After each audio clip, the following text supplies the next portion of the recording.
As the clock was ticking inside the Miami National, hacker Albert Gonzalez prepared for his final escape. Laid out was his fake passport, a gun, and a 6-foot-tall Estonian escort to keep him company.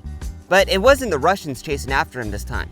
It was the feds. They were determined to catch him as one of the biggest cybercriminals of the 21st century. See, Albert had been the Fed's most valuable informant for the past 7 years, ingraining the Secret Service into the world of credit card fraud and helping them search for the hacker who had stolen 184 million credit cards. But that hacker they were looking for? That was Albert Gonzalez this entire time. See, as an informant, Albert led the feds on goose chases that went absolutely nowhere. He helped bust fraud rings that were in reality his own competitors, and he used this informant status at the Secret Service to operate one of the biggest credit card fraud rings in history, right underneath their nose. But with Albert's recent hacks being covered in the news as one of the largest in history, Albert knew it was a matter of time before they caught on to him. This is the story of Albert Gonzalez, the FBI's most wanted hacker. Now, raised in Miami with Cuban immigrant parents, Albert grew up with the American dream. But as a kid working for his dad's gardening business, Albert soon knew that blue-collar work, it wasn't for him. See, like any other kid, he'd rather be on the computer. Now, through IRC chat rooms online, Albert began ingraining himself into the world of hacking, finding friends who were more interested in downloading service manuals for routers just for fun. Like a sponge, Albert absorbed the chat rooms, learning how to hack in the crevices of the internet that were off limits to others. And at 14, the kid knew he had a talent. But spending every night online, Albert's grades slowly began to fall. And that's when the trouble began to start. Now, joining the hacking crew called the Keebler Elves, Albert was now known as Soup Nazi and began pulling pranks like any other kid would. You know, like defacing international government websites just to gain worldwide attention, like hacking into the government of India and changing their website to say, "What's with the red dot? Why are your women so ugly?" But while the pranks were fun and games, back on the chat rooms, hackers were starting to make some serious cash. And Albert, as a poor kid, wanted in. Now, with the rise of online shopping in the late 90s, security was often an afterthought, and for hackers, that was a goldmine. Now, cold carding, it's a fraud that exists even today, and Albert learned the art of it, learning how to hack into websites to steal credit cards just with the breeze. Albert purchased Jordans, video games, brand new computers, everything was on him. And to ensure he wasn't caught, he had all the goods shipped to a home for sale near his school so he could just pick it up during recess. And for a 14-year-old kid, that's like winning a jackpot. And on the hacking chat room, Soup Nazi was becoming a legend. But when Albert's dad found the receipt for a $10,000 computer in his bedroom, his dad staged an intervention, and Albert promised to cut it out. But it was already too late. Answering the door to the FBI, they informed him that his son was in big trouble. Why? Oh, you know, last month Albert hacked into NASA. But as long as Albert could explain how he hacked into NASA, they wouldn't press charges. So disappointed that Albert, his kid who was so smart, could get into so much trouble, drove him down to the FBI so he could show them how a 14-year-old kid broke into their government agency's security. But this wouldn't be the last time Albert ever worked with the feds. Now, 5 years later, right out of high school, Albert graduates with a clean record and moves up to Manhattan during the dot-com boom to try to make money the legal way.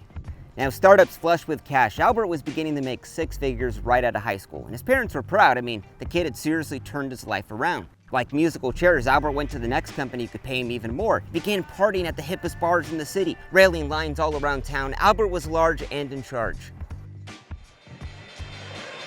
This closing bell might as well have been an alarm, so savage was the selling. But in 2002, when the music stopped, Albert was laid off, and the dot-com boom was done.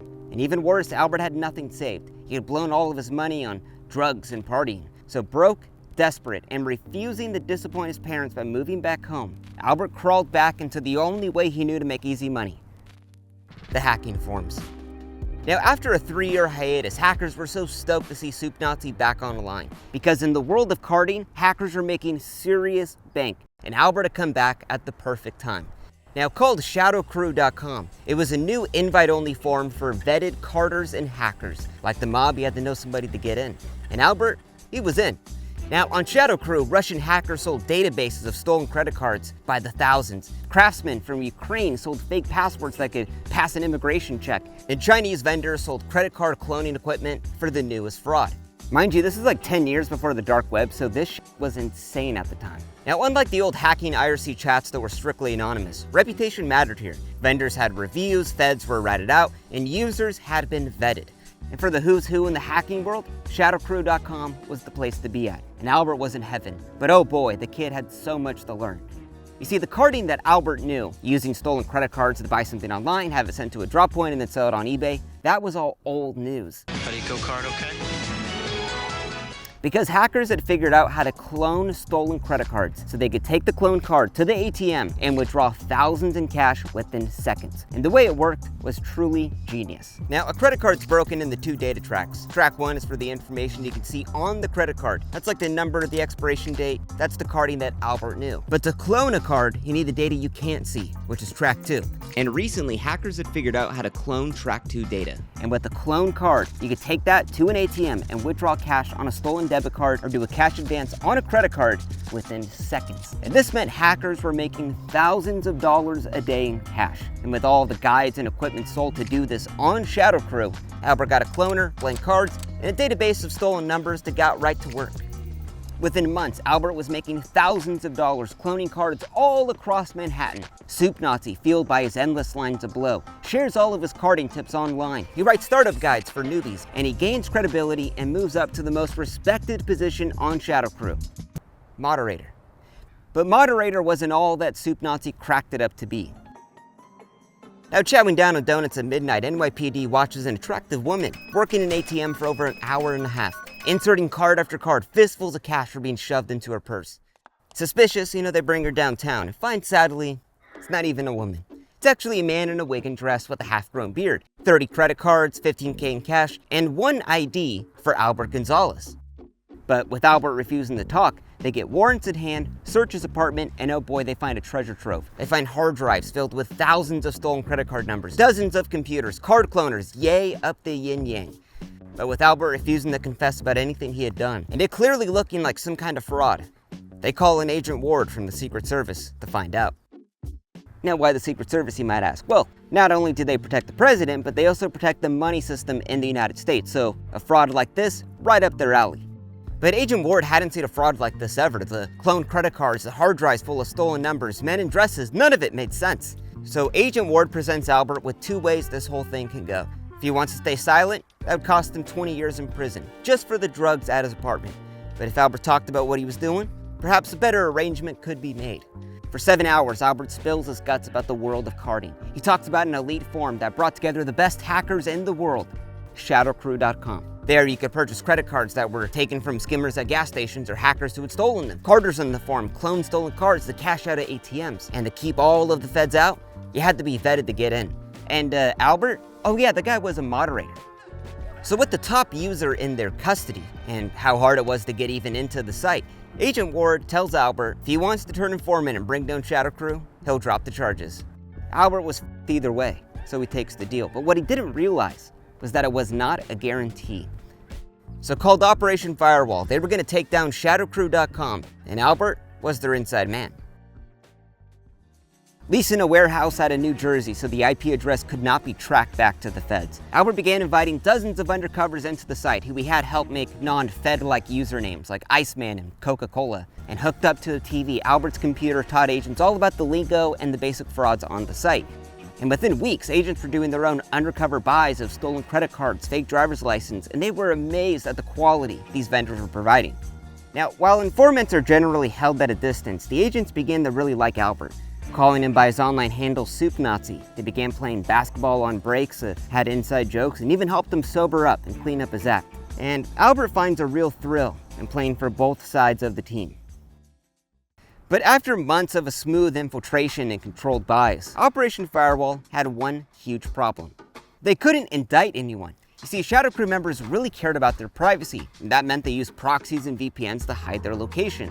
So to find out where they were at, the feds used that care of privacy against them in the most geniusly simple way. In a post to the site, Albert writes, "I've created a custom VPN that's $30 a month to hide everyone's IP addresses. If you're doing anything sketch on the site, you gotta use it." Everyone's stoked, hackers are signing up, more frauds are getting done now, thinking that everything was even more private now. But oh boy, this VPN was used for all the wrong reasons. Because it was actually a Secret Service wiretap. They had access to everything. And Albert was finally gonna get off the hook, but at the cost of everyone else over. But what if you wanted your own VPN that didn't log your activity or maybe have a backdoor to the Secret Service? You knew it is too perfect of an integration to not do. Today's video is brought to you by Surfshark VPN. Now, picking a VPN is some serious business. Most of them say, oh, we don't log the user's activity, but in the end, I mean, you're really just taking them at their word for it. But with Surfshark, you don't have to. They have been independently verified by some of the top security research firms in the world that have a strict no-log policy. But more than a VPN, Surfshark One has malware protection that protects me across the web from any sketchy links or emails from stealing my identity. And my favorite part of Surfshark is alternative ID. I can use it to make a fake email, sign up for a website, click the link to verify, and know that in the end, I didn't give that website my real email, so I'm not gonna get spammed till the end of time. So with their super fast and easy to use VPN with the security suite that just runs super lightweight on my browser, Surfshark allows me to be safe and secure online. So to get 4 extra months of Surfshark for free, just click the link below, surfshark.com/vincevintage. There's no code, you just click the link and you're gonna get 4 extra months of Surfshark for free. surfshark.com/vincevintage. So coordinating the raids of 28 Shadow Crew members in 8 different countries, headlines broke around the world of the largest credit card fraud in the world finally shut down. Those busted were looking at decades in prison. Companies and the public were just shocked at the systematic scale of credit card fraud. But fearing retaliation from all the Shadow Crew members who would eventually find out that Albert was the informant, he's taken back home to Miami by the Secret Service for a fresh start with his family. And Agent Ward felt that he had really been reformed and that he would not turn to crime again. But the question everyone wanted to know was it enough for the Secret Service to drop the charges? Now, a year later, back at square one, Albert felt just trapped in Miami because no one wanted to hire him. Because even a year later, they still had not dropped the charges. Depressed at the thought of prison, unable to work anywhere, all of that would change when Agent Ward showed up at his doorstep once again. Now, while Shadow Crew's takedown had been a great success, like a game of whack-a-mole, clones were popping up all over the web, and this whole carding fraud had gotten even worse. And Ward had the opportunity of a lifetime for Albert.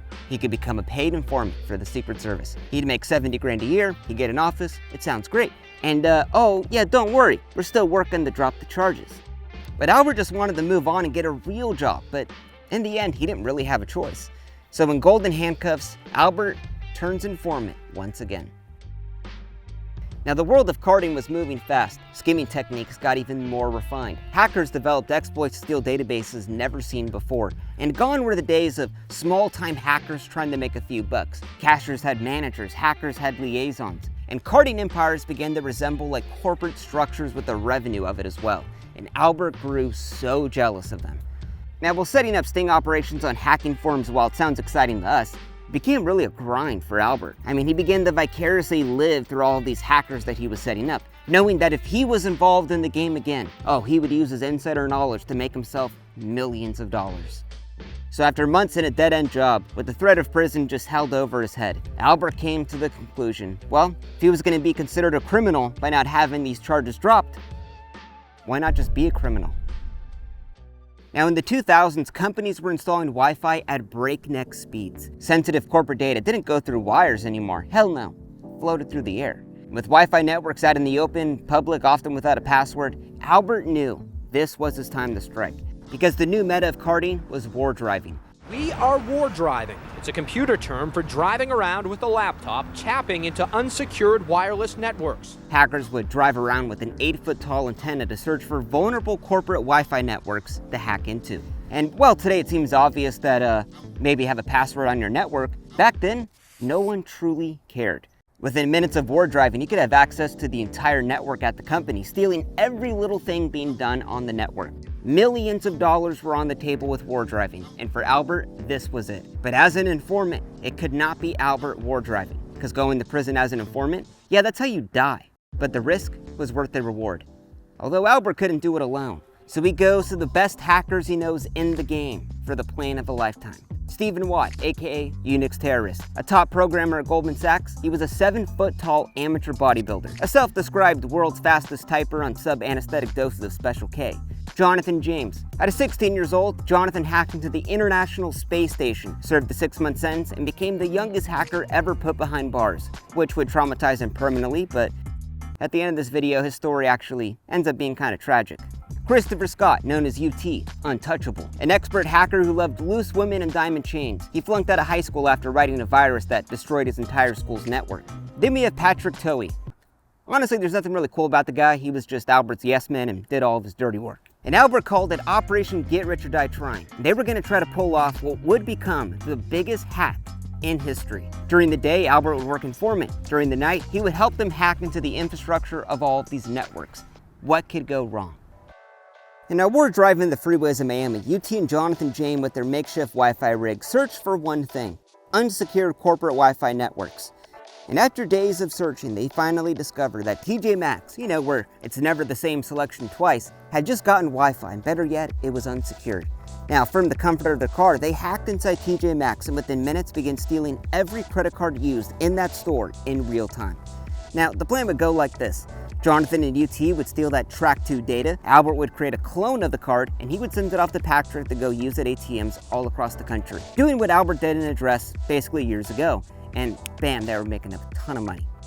But through the months, this little plan started to show some cracks. One, it took a lot of time. They would have to sit there outside the store and steal one card at a time the entire day. And two, not every card was worth cloning, meaning some were maxed out, some had thousands in cash. In a TJ Maxx, a discount store, not every customer was loaded. But Albert wants more. He wants the entire database. So he hacks into TJ Maxx corporate, all because one store had a Wi-Fi password.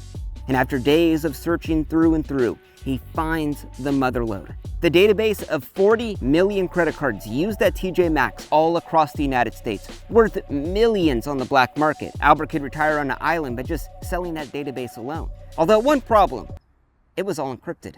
Albert's goal was to make enough money, but his old method just wasn't enough, because however many people came into that TJ Maxx store was however many cards he could steal.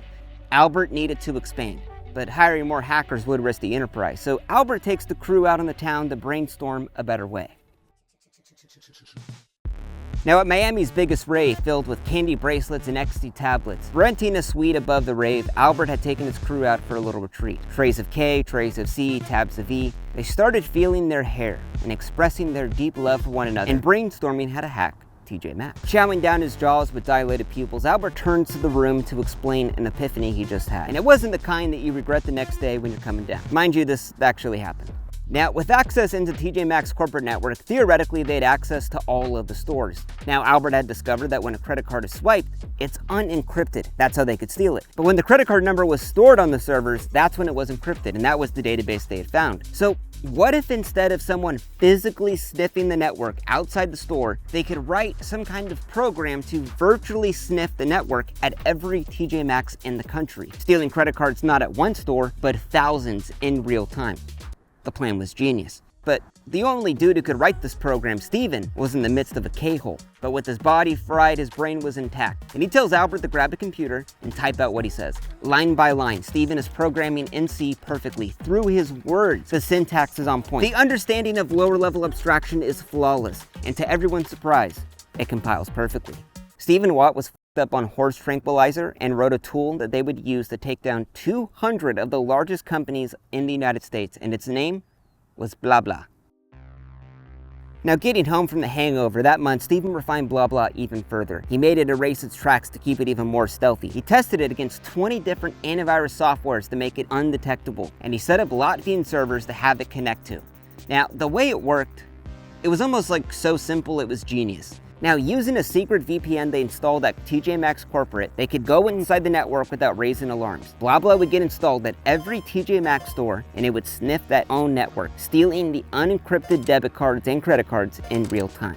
Essentially, what they were doing with the Wi-Fi antenna outside the store, they were now doing virtually. But instead of Blah Blah sending a big packet of stolen credit cards every second, which would raise alarms, Blah Blah would bundle them up once a day and drip feed it through a little VPN connection to the Latvian servers, to keep the numbers offshore and away from prying eyes. And oh boy, did this work flawlessly, because Albert could steal and clone a card before it could even be reported stolen. Gone were the days of hanging outside a TJ Maxx like a loser.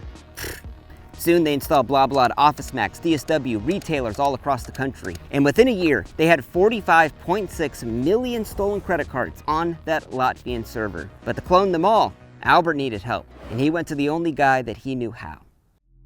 Now, with Eastern Europe dominating the carding game, the biggest player in the game was Maxim Yastrzemski, a Ukrainian hacker who ran a network of thousands of cashers and cloners all around the world. In China, he had teams making perfectly cloned cards. And then with this network of thousands of cashers, they would use these clones all at ATMs, drain the accounts out, and then send back Maxim 80% of the money. But if a casher didn't send that cash back, well, they would get their asses blacklisted from the game.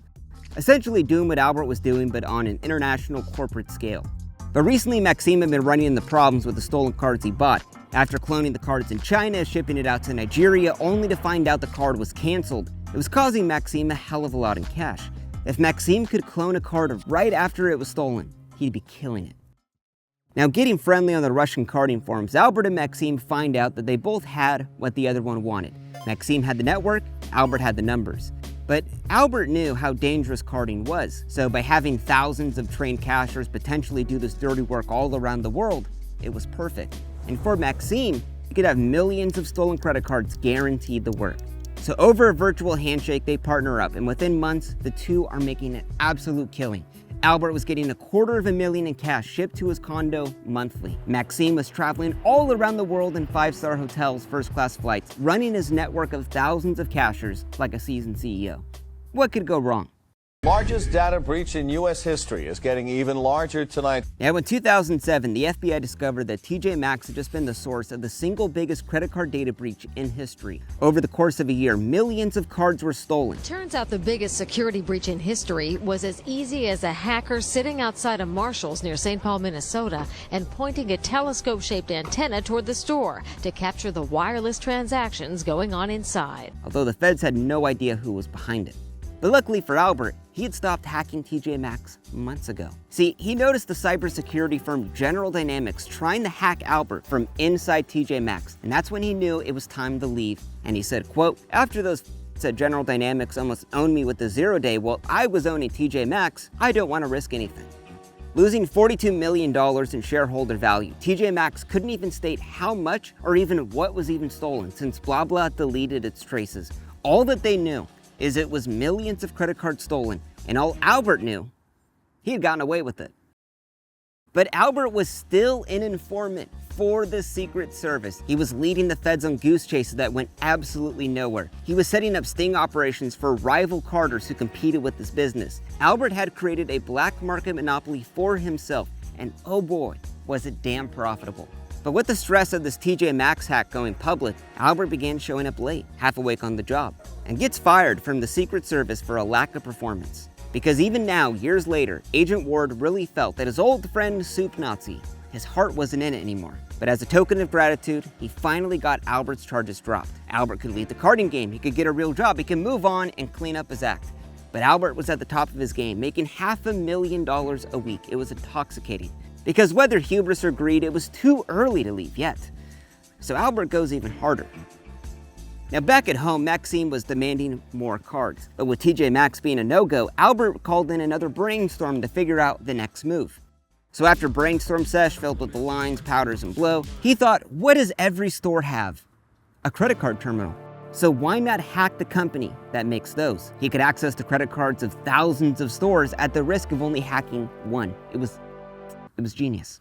Now the team got together and they stole the engineering documents for the most popular credit card terminal in the US, the Microsystems point of sale. So working on a beefed up version of blah blah, Steven made it even more discreet and more powerful than before. But how do you get blah blah on thousands of terminals all across the US? Simple. They found a company with shoddy security, in this case Dave & Buster's, hacked inside of its corporate servers and then pushed a bunk update with blah blah installed to it on all of their terminals. It was genius. Blah blah got installed on so many terminals that it is still unknown to this day how many they got it on. Stealing tens of millions of credit cards, Maxim and Albert had figured out a literal money printing machine, and the crew was living it up. Chris began having 10-person orgies with Miami's finest escorts of the night. Albert paid cash for a beachfront Miami condo, convertible BMWs, and began burying millions of dollars. But what's insane about this is Stephen Watt, the guy that wrote blah blah, the guy responsible really for all of this, did not make a nickel, but he didn't want to. He wrote blah blah to screw over the man. Now, while Maxim was traveling in luxury all around the world, the feds were catching on to him being one of the biggest players in the carding game. Because without Albert there to steer the Secret Service away from Maxim's operation, They slowly began to question, where was he getting all these cards from? So called Operation Carter Chaos, the Secret Service began tailing Maxim all across the world. And they were trying to find the perfect time to clone his hard drive and comb through all of his messages to figure out his supplier. Now, for months, they tailed him at cigar lounges in Dubai to strip bars in Thailand. But when the Secret Service lured Maxim with escorts into a Turkish nightclub, that's when they finally cloned his hard drive. But after months of this worldwide chasing all around the world, they would finally crack the case, and his hard drive, was encrypted. They couldn't read on it. So just to get his password, the Turkish escorts bring Maxim into the police, and after a 36-hour Turkish torture session filled with escorts watching, he finally tells them the password. Now, between the tens of millions of stolen credit card numbers, malware, sniffers, viruses, they finally find the American responsible for Maxim's success. Soup Nazi. Like a dagger to the heart, the Secret Service knew it was Albert. He had the skills to pull it off. He had the knowledge to do it. It was Maxim's operation. The whole thing added up. But back in the States where there were human rights laws, they needed to find if Soup Nazi really was Albert Gonzalez. Now back in Miami, Albert thought about how successful he had been despite all of his setbacks in his life, making over $250,000 a month, responsible for an international empire of credit card fraud. That's when he spotted someone tailing him on the road, taking an exit and making 4 left turns. He snakes the guy off. Was it the Russians? Maybe Maxim? Or maybe even the feds? And Albert decides to lay low at his hideout for a little bit. Now the next day, Stephen, Toey, Jonathan, and Chris woke up to FBI raids. Computers were seized, indictments released, and headlines broke around the world behind the crew who was behind the biggest hack in history. And all because of that Maxim's arrest. But the man they were looking for the most, he was still on the loose. Reading the indictment, Jonathan James felt betrayed. Albert was an informant for the Secret Service while they were paying him to hack credit cards. Clearly, this whole thing had been a setup. It was all entrapment. And while Jonathan had a minor role in all of this, he felt Albert really set him up to go to prison for this. I mean, given that he had a prior hacking charge for hacking the NASA at 16, he knew the feds were going to go after his ass so hard. So Jonathan, fearing he would rot in prison for the rest of his life and that he would never see a fair trial, wrote this note to his family. I honestly had nothing to do with TJ Maxx. I have no faith in the justice system. Albert Gonzalez is one of the most destructive and dangerous hackers. They'll let him off easy because I'm a juicier target. Sitting in jail for 20 years for a crime I didn't commit is not me winning. I die free. And tragically, he would end it all, based on the assumption that Albert had set him up. But perhaps if he had only waited a bit of time, he would have found out that they actually were after Albert. Jonathan's father would say to Wired magazine, he hadn't been arrested, he hadn't been charged, he hadn't been tried, he hadn't been sentenced. I just don't know what the rush was. Little known fact, the lead prosecutor on this case was the same one who would prosecute Aaron Swartz 2 years later, founder of Reddit, who would also tragically end his own life right before trial. In one of the biggest manhunts in Miami, the Secret Service somehow discovered Albert hiding out at the National Hotel in Miami. Inside, he had a 6-foot-tall Estonian escort, Glock 27, laptops, thousands of dollars, and fake passports. If not an hour later, Albert would have been out of the country. But when he heard the helicopters overhead, he knew it was too late. And after a 7-year-long hunt, raising his hands in defeat, Albert surrendered. Looking down the barrel of a 20-year prison sentence, Albert admits to it all. He abused his position as an informant to enrich himself, his crew, and the Russian mob. He'd used his talents to inflict more financial harm than ever seen before. And worst of all, he had backstabbed Agent Ward, his only friend, when Albert had nothing. Now, trying to gain sympathy from the court, Albert revealed where he had buried millions of dollars. He had a psychologist legally diagnose him as a computer addict and said that he didn't know any better from all of this hacking because he was autistic, and said he just couldn't help himself from hacking. But when the courts read Albert's messages out loud to Maxim, it was very clear he knew what the hell he was doing. I have a goal. I want to buy a yacht, like Roman Abramovich. He's like this Russian oligarch who owns a $700 million yacht. Now, while it's easy to say Albert screwed over the banks, the reality is people like you and me he f***ed over. Imagine waking up one day to see $0 in your checking account and you got to pay rent that day. I mean, it could take months to get that money back, and to do this on a systematic scale is so up. I mean, on the low end, Albert cost about $300 million in damages. On the high end, it's estimated over $1 billion. And the craziest part is that Albert only made a couple $1 million from this. Now, while Albert's associates got 2 to 5 years in prison, Albert was given the longest sentence ever given to a hacker, 20 years in maximum security with $172 million restitution. But at the Diyarbakir Turkey prison, considered one of the worst on earth, Maxim was sentenced to 30 years in prison.